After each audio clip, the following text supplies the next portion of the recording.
We are the epitome of Black female love. It's easy for us as Black women to hold up the banner and the calls for everyone else.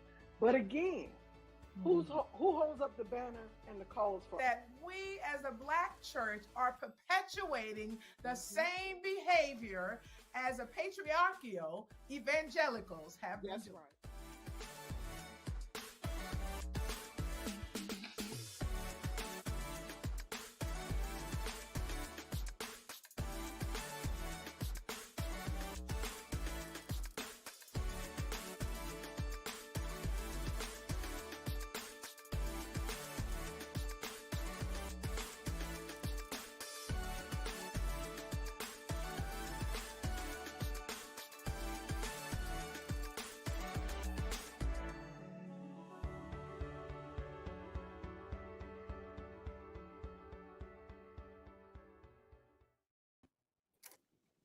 Hello, my sisters. Hello, How are you all today?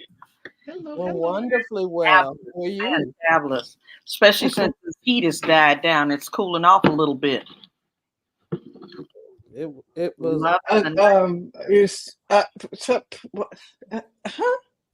Because the what? What? Oh, it's been beautiful here. It's been beautiful here. Absolutely beautiful. I mean, we can use a few. We can use a few more days of nice 75, 82-degree weather. Now she want to holler that because she in DC, but when she was in Dallas, she wasn't hollering that.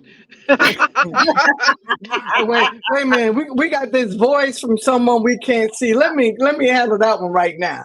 Okay, go ahead. oh yes. I like the warm weather. I do too. I'm a Floridian. It can stay warm for me. I like warm, but I don't like so hot that you just don't. I mean, even when we were in Africa, it wasn't this hot. It was a nice hot. There was some type of moisture in the air, and it wasn't so bad. But okay, I don't know what part of Africa you were in. All right, then our viewing audience, thank you for being with us. Let us know that you are here. Sharon Mitchell, all the way from Michigan, thank you so very much. Karen Horry, thank you for being with us. Minister Babel, it's good to see you. Here with us, and Yvonne Williams. Come on in.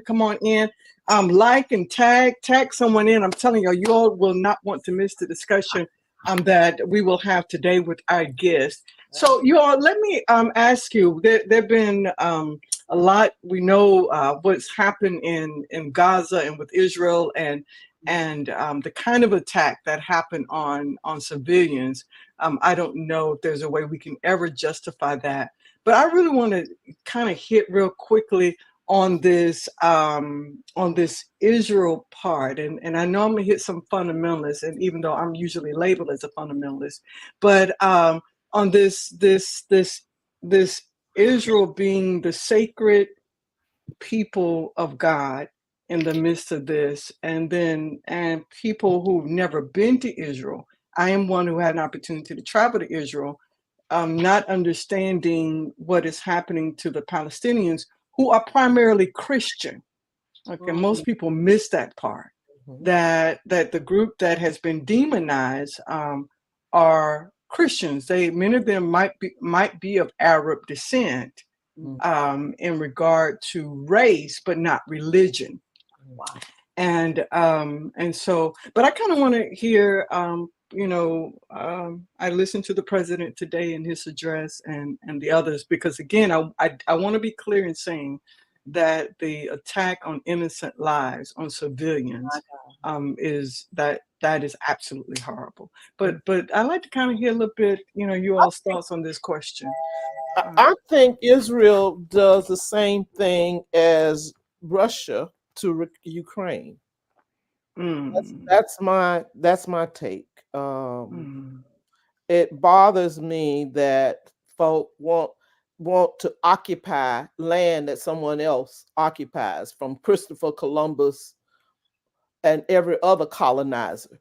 So it just that's what kind of rocks my boat. I am empathetic with the Palestinians. I am also empathetic that the innocent lives were um, people were killed. That bothers me. But people that want to say because they are a chosen people that they are entitled to what belongs to someone else bothers me. That bothers me. But that's been the jargon all along. You know, when they came to America, that was the mindset. You know, telling the Indians that they were gonna move them one place for all these so-called amenities to take them and slaughter them. And it's really sad, but I'm just gonna be real transparent. That watching that building that was bombed and that building going down, it really just impacted me. I don't know where you guys were when 9/11 happened, and you know, I turned the TV on right when the last plane went in and hit the other side of the Twin Towers, and I was just speechless. And there's really no word to just describe how it makes you feel. The other part of that, my sisters, is that what drove the Palestinians to need or think that they needed to retaliate in the way that they did. We often talk about the end result, but we don't talk about what caused that horrific frustration that people knew no other way but to retaliate in the way they did. Yeah. Thank you for that as well, Wallace. When I had an opportunity to go to Israel, and I want to say it was somewhere, I want to say it was around somewhere between 05 and 07. I might be 06. I don't remember the dates exactly. I know though that when I came back, I read former President Jimmy Carter's book soon after that return, because how I had perceived Israel from CNN, right? At that time, because at that point CNN was the major international news network. I realized that when I got to Israel, that I had been lied to, and so it wasn't until I got there and to hear and to see the stories of the Palestinians, to see the intentionality of separating people, the walls that are put out, how they can get food inside of the areas, that the beautiful city of Bethlehem being one of those places of tourist sites, but how food spoils. How the Israel government would allow food to spoil before getting to the people, around medical care, all the things of basic necessities. And so now, only being able to see it from American news, having had the experience of having been there, right? There's some questions that come up for me. And then the other part for me in regard to the biblical aspect of it is that people consistently equate what we like to call the Hebrews of the Bible with those who are occupying Israel right now. Right. And those are not the same people. It's not the same bloodline. It's not those same things. And so, and for me being one of those end time, I've always been unapologetic about being an end time scripture and all those things. But when we talk about, when we look at those apocryphal scriptures and talk about those things, that the true Israelites have to be pulled in from across the world, because they have been dispersed. They are in the diaspora. That's right. Right. And so those who are occupying Israel, right? And so we keep talking about save Israel, save Israel. Now, this is not to say that there's not some remnant within Israel. It's not to say that. but what we have habitually been fed, right, as those who are Israelites, those of us with that Christian mindset, that we made an equation, and it's not the same. And I really hope, I saw someone who posted it who said pray for Israel, but then I saw them say and Palestine. Because if we're not careful, especially as people of color, we will buy into a mainstream narrative that really works against who we are as a people, as a race, and ignore and be unable to see the atrocities that are happening, that are equal, that are happening both at home and abroad. But yeah. Amen. Okay. Amen. Yeah. Amen. Yeah. Amen. It just and these are Europeans that have aligned themselves with Israelites. I don't know if one week we talked about the book Hebrews to Negroes or Negroes to Hebrews, Hebrews to Negroes, and how the researcher had traced DNA across the world. Yeah. That Yeah. They're dispersed. they are not just Yeah. in Israel. right? No, they're part of the just yeah. And so, and those who are like me, who are part of the end time prophecy and those things, they're going to be pulled in from across the world. And but all right, well, goodness, well, that's a whole nother conversation. We'll have an opportunity perhaps for next week to also discuss this. Dr. Bradford has made it in. I want to introduce our guest. I'm telling y'all, those of you who are viewing and listening, continue to let us know that you're here. I'm telling you all, you don't want to miss this guest that we have with us on today. Reverend Khristi Lauren Adams is an author, a speaker, Black girlhood advocate. She's the author of Parable of the Brown Girl, Unbiased, How Black Girls Are Leading the Way, and its middle grade version, Black Girls Unbiased. She's also just released a new book, and I hope that she'll mention that as well to us on today. She has received awards for the Best Young Adult Book from the African American Literary Awards and the New York Black Librarians Caucus. Unbossed was a 2023 runner-up for the Los Angeles Book Festival and a 2023 finalist for the International Book Awards in the Social Change category. Black Girls Unbossed was a Forward Indies Book of the Year award in the Juvenile Notification category. Her next book, Womanist Theology, Discovering God Through the Lens of Black Girlhood, has been released, I believe.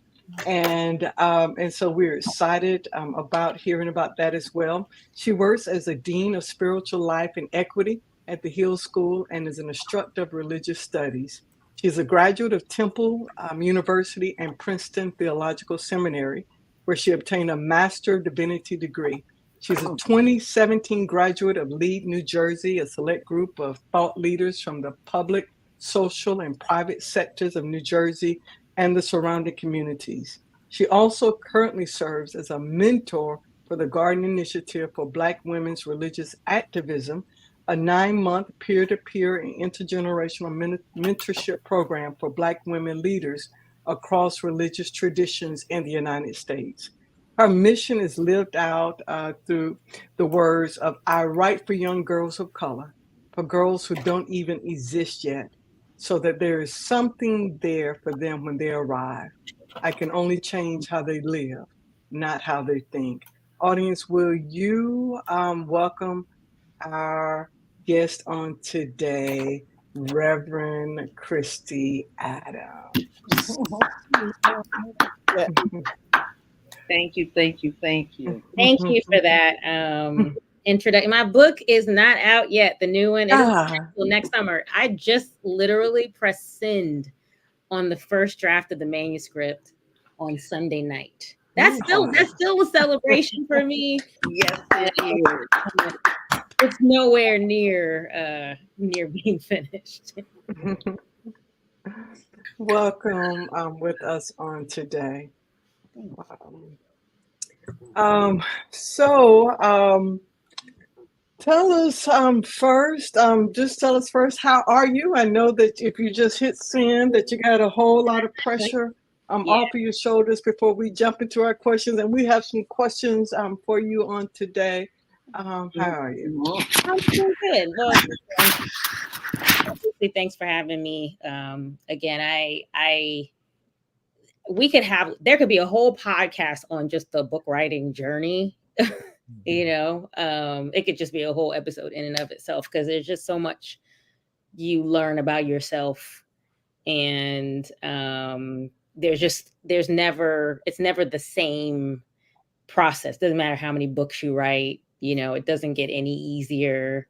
I mean, maybe for some people it gets easier, but I wouldn't say that. So hitting send on that is always a big weight off my shoulders, but it's always an emotional, I don't think I've hit send on any of the last 2 first drafts manuscripts and not almost wanted to cry, because you're just you're releasing something that you've just been holding. Doesn't matter how much I've relaxed this summer or not relaxed, or when I'm at work, it's just always in the back of my head. So it just felt good to send that. So I'm doing good. I'm in the beginning of the school year. Here I work at a boarding school. So to hit send and still be working here at the same time is always another major accomplishment. So when you say a boarding school, that takes me back to the Western days where they used to send the kids off, the girls off to the boarding school. Kind of elaborate on that a little bit. Yeah. They send their kids there to live? Yeah. So think of what you just said, but fast forward to 2023, right? It's an upgraded, it's not the way it was 20, 30 years ago where you drop your kid off and you don't see them again till Christmas. Mm-hmm. They're dropping their kids off. They're very present, almost too present sometimes, because, it's just a different generation, right? The parents, the families, the guardians, they realize the importance of why they're sending their children here, but at the same time, it's not just to shuffle them off and then disappear. So they're still very active and engaged, and a lot of the parents, honestly, some of them move closer, particularly our international students or even parents who are from the West Coast. They'll get an apartment, 20 minutes away, half hour away. Really? They stay present the way. That's why I said fast forwarded to 2023, and how it's more upgraded. And then there's a good number of them that live nearby. They're either day students or they board. Sorry, it's my dog over here. That's who you heard earlier. They're either day students or they board.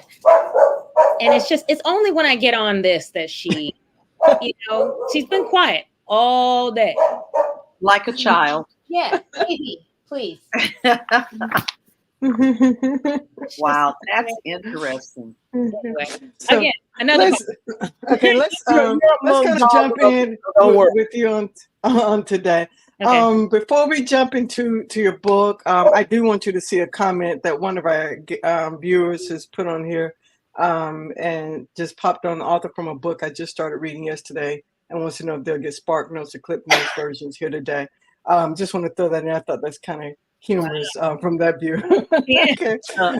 So before we jump into your book on today, you are ordained Baptist minister, correct?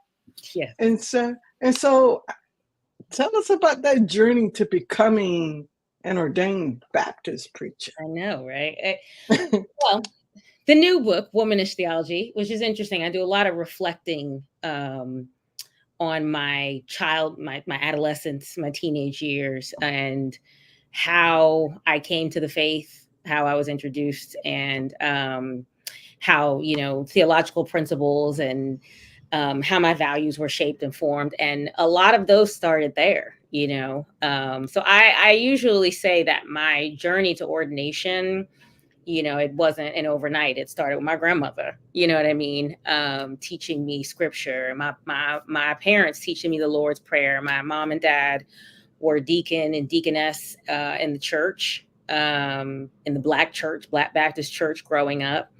My pastor and mentor at the time, Pastor Soares, he was, very instrumental and influential in my life. And so just being a part of that, of a church community that I considered my church family, it really had a lot to do with just shaping who I am, but also my perspective of ministry.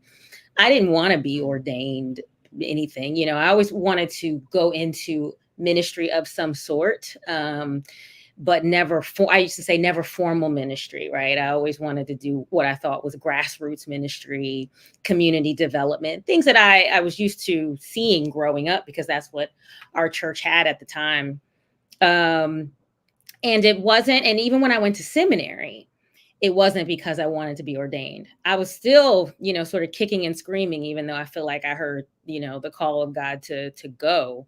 But it was like, all right, I'll go, but I'm not going to be reverend anything. The whole thing that you do with the Lord, right? Where you're like, I'll do it. And then you put these stipulations on it as though you have any sort of control, just to exert your free will. And that's exactly what I did when I went to seminary. I think I was like, oh, I'll teach, or I don't know, I was just making some stuff up, I didn't know exactly what that path was going to be. And when I graduated, I went back to my church and worked as a director of youth ministries. But I had been trained, in seminary, and it was in me from a child, and instilled in me from all my mentors, and it was just inevitable. It really was more about me saying yes. And somewhere along the line of, going back and working for my church, I got licensed, and was like, okay, fine, I'll be licensed, and felt like had a natural gifting for speaking and preaching. And I needed to understand. I think it's more about me at that point, it's like the calling was there. But the journey was mine to accept it and to discover it. And thank God for grace and patience. God had a lot of patience with me, in me just finding my way home, right? Finding my way back to what he'd already called me to from the beginning. So, I'm not a Baptist church, historian or expert, but it's very much in my veins, and in my blood. And so it just was the next step. But on top of that, I will say in closing, I got ordained 1 week before I moved to California to do college ministry back in 2011. And right when I finally had that ordination service was my goodbye party at the same time. Wow. It was like I went through this journey, and then I was being sent off, not to a Baptist church, right? Like not to anything, to pretty much everything that I may have thought of a few years prior when I said, I want to do something a little bit different. And I didn't know what that was. And so that's where I went off to, but the path wasn't to go there right away, right? The path was to follow what it is, or the steps that God had ordered for me within my own church home and my own upbringing and community. And then I left literally 7 days after. So. Wow. Mm-hmm.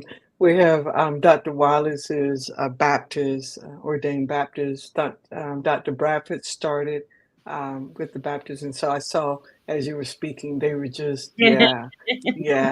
We know that story. We know that story. Yeah, Hell's we were taught that women were not supposed to be. At least I was taught. That's same here.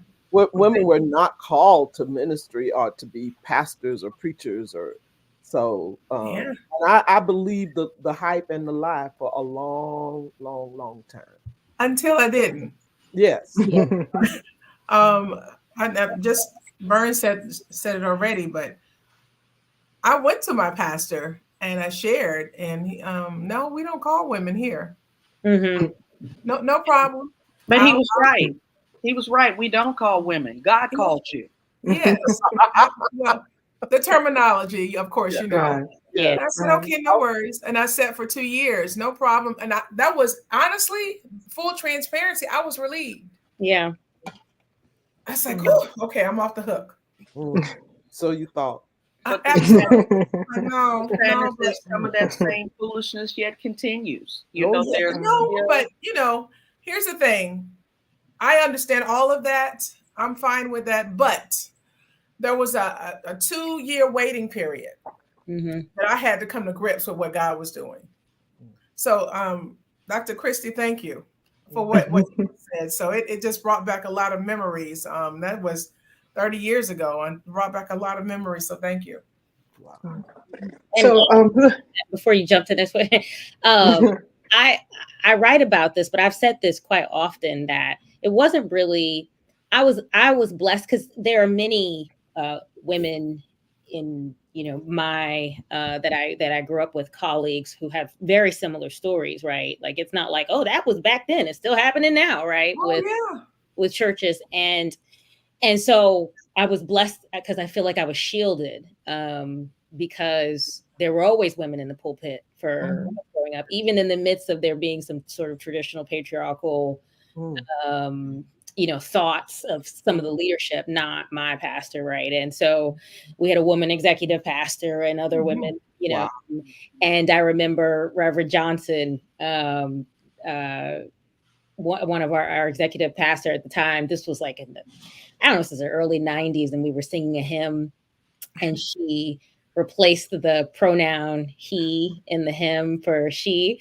And I was just a kid. And I remember we were holding the hymn. Everybody was holding the hymnals, right? And you could see people looking around, right? And I was just a little girl, and I was like, she, and I wasn't even really feminist then or anything like that, like I wasn't womanist. I didn't know.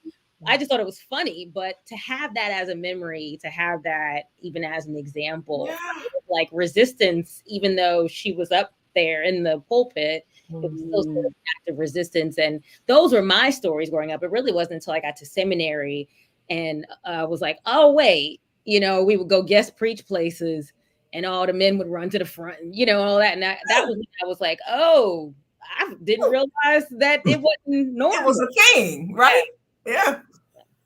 Wow, that's good though. Wow. But as a little girl, you were a womanist because when you heard the pronoun change, you said it was already there, already in you, honey. Yeah. So I want us to get into this book, Parable of the Brown Girl. And so I'm going to ask you kind of put a couple of questions in there for you to kind of pull out, how did you decide on the name Parable of the Brown Girl, and how long have you been working with young women of color? Parable of the Brown Girl, I don't remember the exact moment that I thought of that title. It was sort of a brainstorming thing. It was just, how like something will sit. There's some things that'll just come to you naturally. And then there's some things that you just sit on for a while. And then you're like, oh, and that was one of those moments that I had. I remember reading the Gospels as many times as I have and seeing, the little chapter title headings, parable of the this or whatever. And one day I just thought, wow, what if one of these were about a Black girl, and that was really how that came about. But even then I wasn't like Parable of the Brown Girl, I actually just had the thought, what if one of these girls was in the scripture? We're all in the Gospels. And there are so many other stories of encounters with Jesus that we haven't read. And so that was one of the thoughts that I had. while that was happening, I was working with, I was working as a pastoral counselor at a Christian counseling center named Christian Wellness Center, and counseling a lot of moms and dads are bringing their teenagers or their 9-year-old, 10-year-old girls. And I would get all the girls for some reason. I was working with girls before then, honestly, what I write in Parable in the intro, when I graduated from college, I went and worked at a residential treatment facility for a few months. And I worked on a unit called Women in Need of Guidance and Support. And they were 13 to 18, and they were all Black girls. And I would say that was when the ministry for me for Black girlhood started in that facility. I was 21. And again, another one of those, this is a significant moment, but you just, wasn't able to really articulate it till later. And I just have always had a heart for Black girls, particularly since I worked and I have worked in predominantly white spaces, education wise. And so, the Black girls, I'm typically in a role that's visible, and I just feel a responsibility to the Black girls on campus. I'm always, even here, opening up my home or whatever. I taught vacation, Bible school in churches, and would always have classes for girls. These are things that I was always just passionate about, but didn't say, oh, this is my ministry. It was always like, this is just what I do. This is it's who I am. And I see myself in these girls. So I feel like I was just giving back. It wasn't until maybe, I would say 2017, but maybe a year before I got the contract to write Parable, the Brown Girl, that I packaged it and was like, oh, this is a ministry, right? This is something that's consistent in my life. And I need to pay attention to this consistency. So that's what happened with, it's always been a thing for me working with Black girls. It's just, I put a name to it, and have been able to articulate it.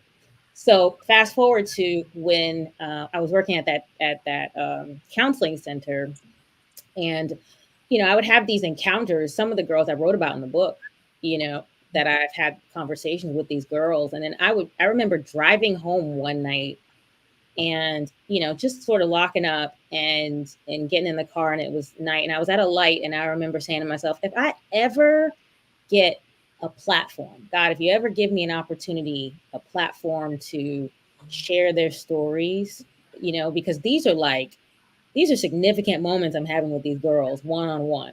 No audience, no pretense, no script, nobody's here to see. We're just sharing, and they're blessing me as much as I feel like they're coming to me for whatever it is. And I was like, I felt really full, like more full than even when I left a Sunday morning service. Like I would feel really full driving home. And I'm like, I want other people to experience this.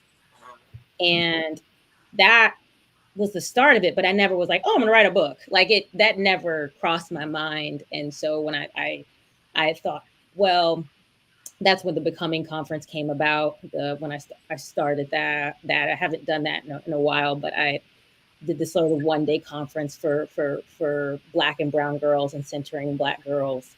That was really when that started, and I thought that was the platform. And yes, I don't want to slide by this. No, go ahead. Because what you just said was that you open your house to the Black girls on campus. And I'd like to know how that's viewed by the non-melanated population. Oh, all right. I'll say that. I'm gonna do that. That's okay. Yes. Where am I? No, just kidding. All right. Yeah. Let me forget what I was saying before. Like, I hate to be rude. I kind of don't care how it's viewed. That's what I was trying to hear. That's exactly what I wanted to hear. I actually never thought about that. Yeah. It never. It's a good question because it's never crossed my mind what they think about that. I love it. I feel like, and this goes back to, I guess, the original answer, right? Of like, Black girls are just never centered. And as soon as we center them or center ourselves, then it's a whole question, and that just my nerve, My God. nobody is, when you guys have your little whatevers, and it's centered around what your race or whatever that might be, but nobody questions that. Only question when Black girls want to take center stage. That's why I want to ask it. And that annoys me, so they might be talk away, like this is, we call it Black Girls Gather, when they come over. That's been happening. I've been here since my 6th year doing it. And, it's not a program. It's not, anything that's on the official list. It's not a club for the school. It's nothing. It's just me inviting them. Hey, come on over. The new ones, the older ones. And, I don't even, I'm not, I learned from my first year of Becoming conference not to over program for especially teenagers and girls, particularly Black girls in particular, because the points of the day when we had our conference, when it felt like they had the most joy, was on break. Wow. It was always when they were just hanging out with each other and having lunch. And I'm like, they just want to exist. They just want to be in a space where ain't nobody, picking in their hair or, talking about, why did your skin that dark? Or like, they just want to just exhale. And so maybe I'll have, in the future, I was like, maybe I'll have one speaker, but instead of having a half-hour lunch break, they had an 1.5-hour lunch break the next year because I just wanted them to have a good time, So I feel very protective, and I know there's other questions. This goes back into what you were just asking me, right? When I pitched Parable of the Brown Girl, fast forwarding, because there's much more to it, an editor approached me about writing. And so I was like, oh, this might be, I've never thought about writing a book. This is an opportunity to write a book. Great. And it took me a while to come to, and that's where Parable of the Brown Girl, and I pitched that. And then the team got back to me and said, we feel like the demographic is narrow, right? Like, we would love for you to write about Black girls, but write about basically like all girls. And I say this anytime I'm interviewing, because my first response was, did you just all girls matter me? Like, when I'm saying Black girls matter, and so I wound up not using that company and going with another company. But I was so after that, because I was like, number one, y'all approach me. Come on. And so, and then number two, I thought about it for a second, and I'm like, no, they should not have to share. Like, this is not, they're going to be in, there's 7 chapters, and then I'll write about a Black girl in chapter 2 and 5. They're always asked to share, they're always asked to step to the side and consider others and all that. It's never them. So I'm like, no. And people are like, oh, how come you didn't call Parable the Black Girl? And part of that is like, just the aesthetic, the way things are written in the Gospels are usually pretty descriptive, woman with issue of blood and all that. So I felt like if somebody saw one of these girls or different shades of brown, it would be Parable of the Brown Girl. So that's sort of how that came about.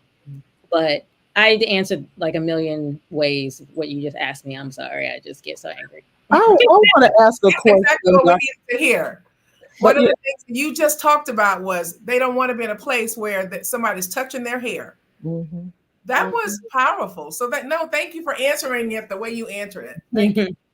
And as Wallace gets ready to ask a question, I want to put it in the chat so people now as they're listening going like, how do I find this book? Where is it that they would go to?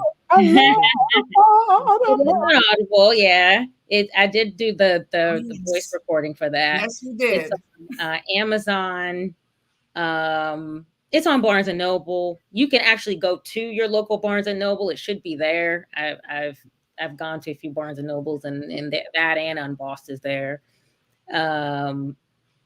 It's pretty available. So if all else fails, you can type it into Google, and different sites will come up that are selling it. Well, my question, you talked about having a space for the girls. And you also talk about in your book how a lot of the girls that you counsel come to you angry because of circumstances. Yeah. So, and they are, rightfully angry.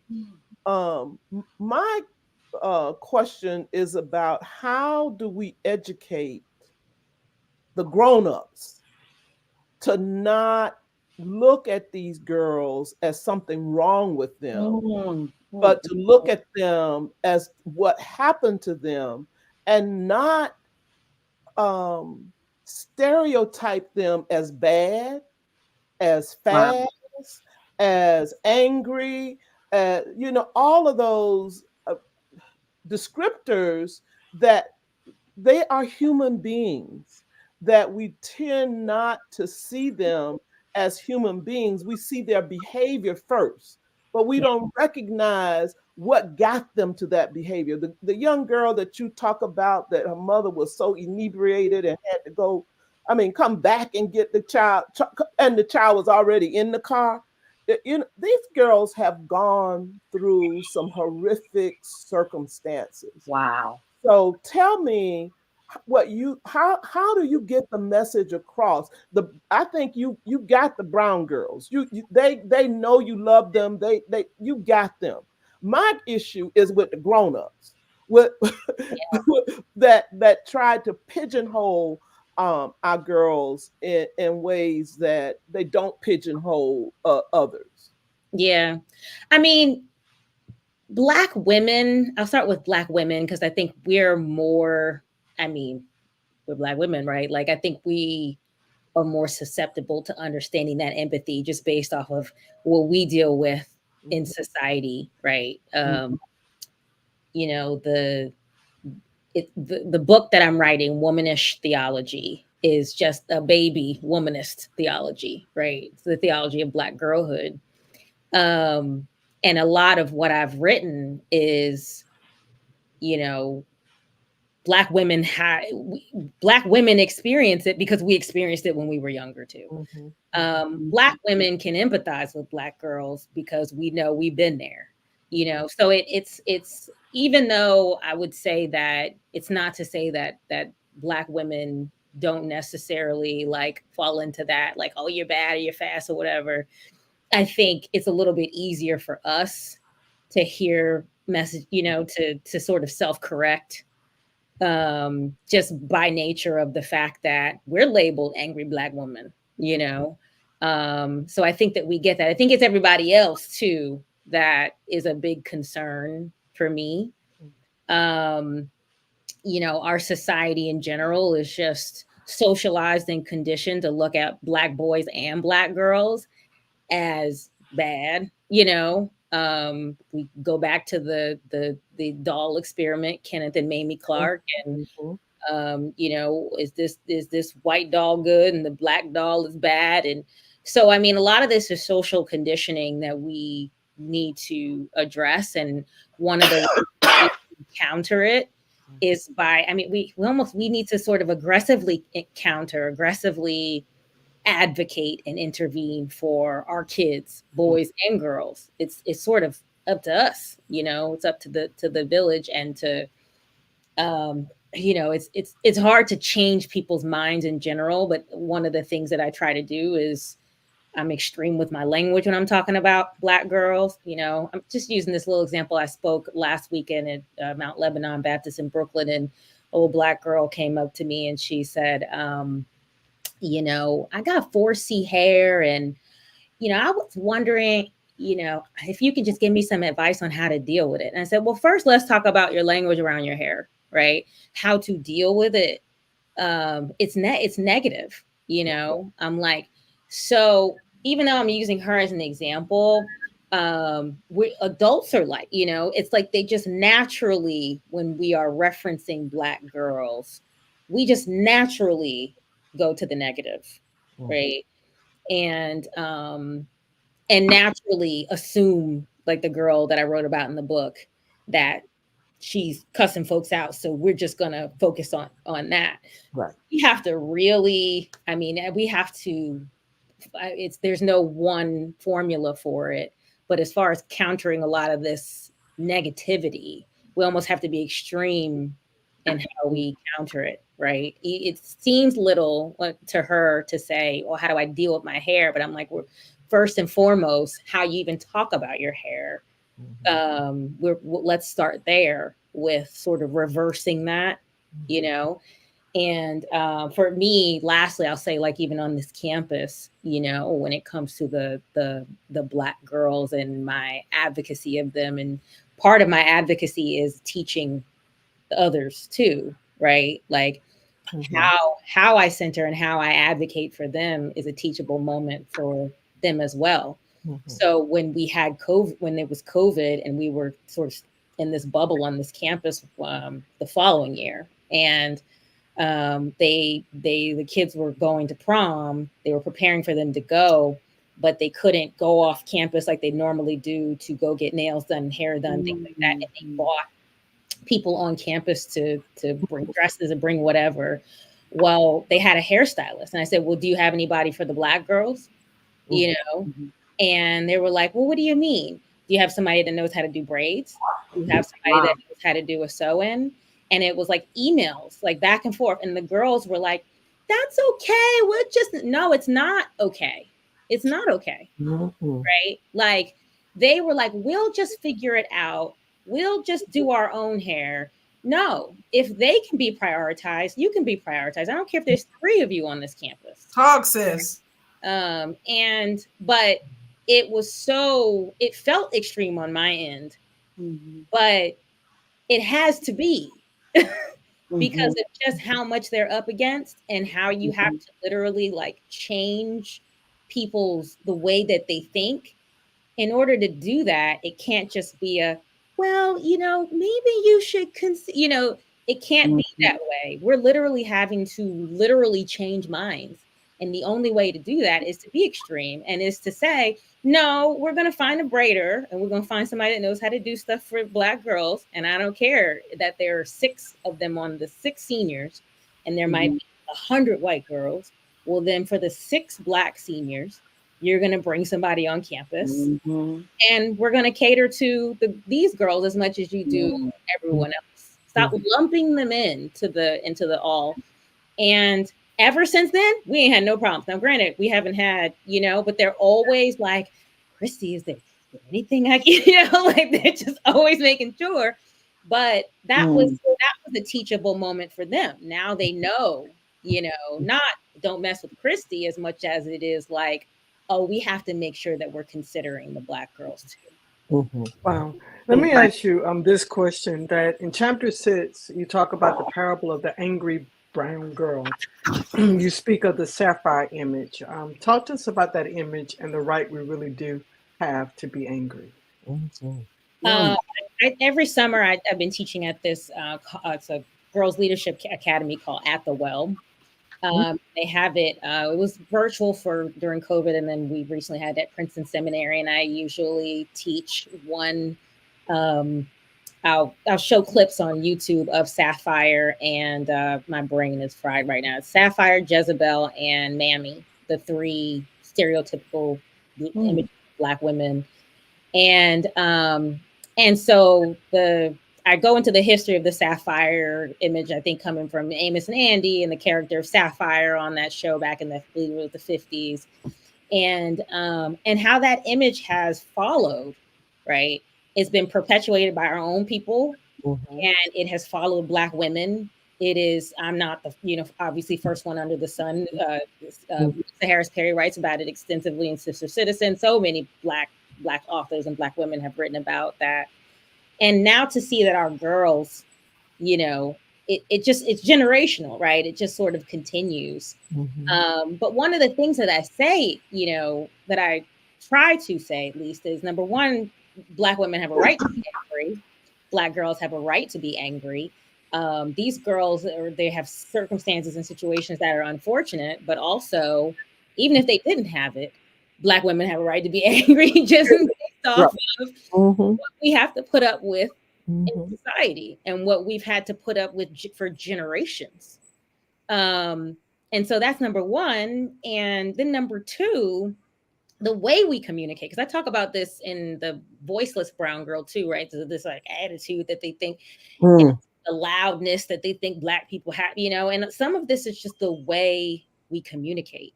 Yes.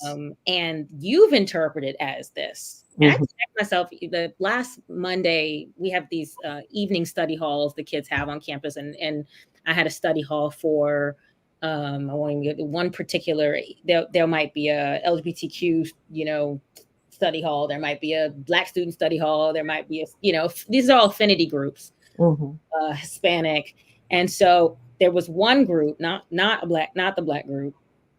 And in the study hall, and they were loud. You're not really supposed to be talking in study hall, but I let them talk a little bit.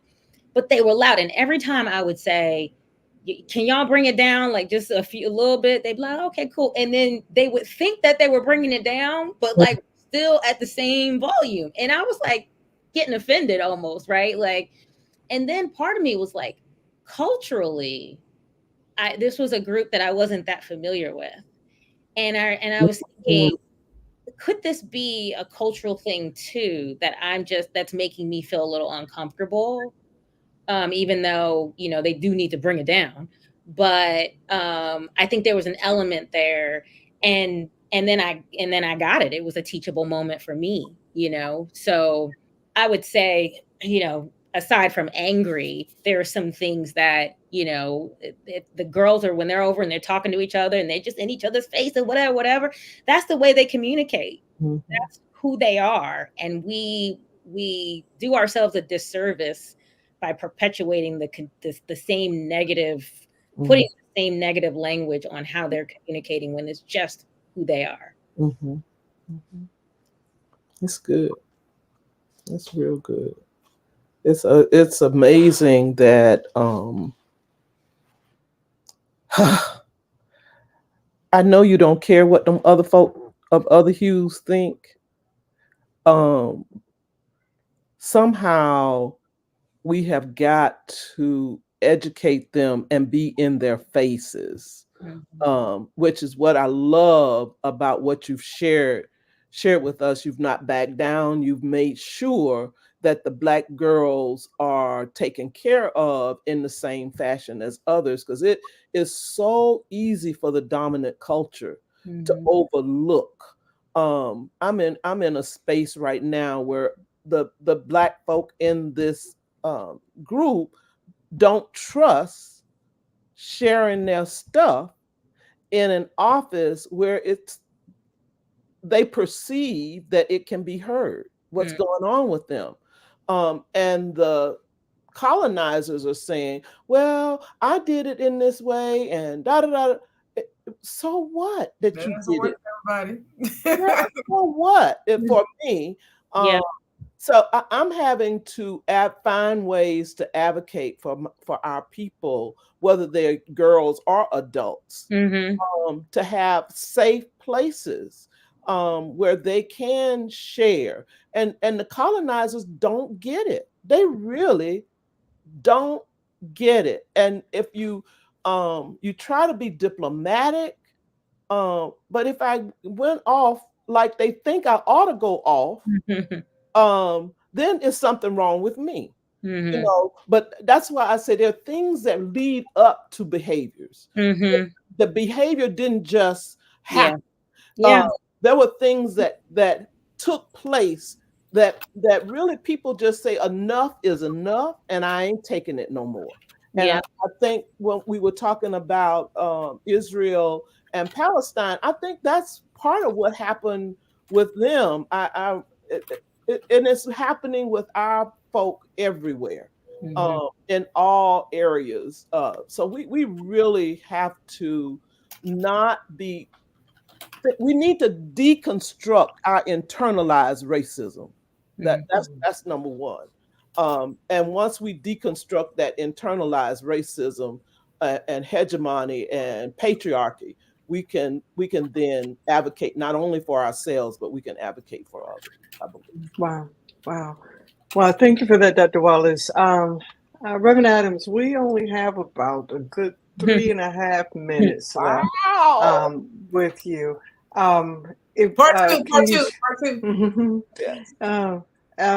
if what is it that you like for us to make sure that the viewing audience hears and they take away from this writing of yours, or anything, any nuggets that you would like to leave with us? That, I don't think that there should be one advocate for Black girls. I think we all need to, you know, we all have to jump in the ring for them. They're just being left out of conversations. They're being forgotten. They're having to share. They're just consistently, Black girls are consistently pushed to the margins. And it just, I know how good it had felt when I was younger for people to step in on my behalf and intervene, or advocate for me, in a world where we often have to deal with stuff ourselves. Black women, period. Black girls having to, come home from school, and whatever they went through, they keep it to themselves and they get through. We're resilient and all these things that they have to be. I don't know if enough Black girls are used to people jumping in for them. And the last thing I'll share is, I don't even know if I may have written about this in Parable. And girls were joking about, this is before, Little Mermaid or whatever. This is when we just had Princess Tiana, right? Yeah. And they were like, why she got to, be the one to work hard, and why, there were just certain things. And even though, I obviously appreciate Princess and the Frog, right? But the message that some of the Black girls got, right, was that we're, grateful that we have a Black princess, and we don't have to be saved, right? But there is even a message there, right? That I gotta save my money and get my own place and do my own thing, and we should, right? But Black girls need to know what it feels like to be taken care of. To be like, no, we got it. No, I'll fight for you. No, I'll speak up on your behalf. No, that wasn't right. No, you don't have to have the strength. You're strong, but you don't have to have the strength to endure that situation. I'm going to walk through that with you. That's what I think at the end of the day, if there was a parable of the brown girl in the Gospels, that would be the culminating, part of the gospel story would be Jesus saying, yes, you are strong, right? Yes, you are resilient. Yes, you're all these things that I created you to be. But you don't have to endure any of that. I got you. Blessings. Thank you so much. Wow. Thank you so very much. This has just been absolutely wonderful with you. And we ask that you hang around backstage for us. And Dr. Wallace, I think you're about to say something. Oh, we got this, like you always say, like, share, and put in the chat that we need to have her back. I am so excited that about the topic, and about the activism and advocacy that we do need to have her back more than one, two more times. Wonderful. Thank you, Reverend Adams. Hang around for us, please.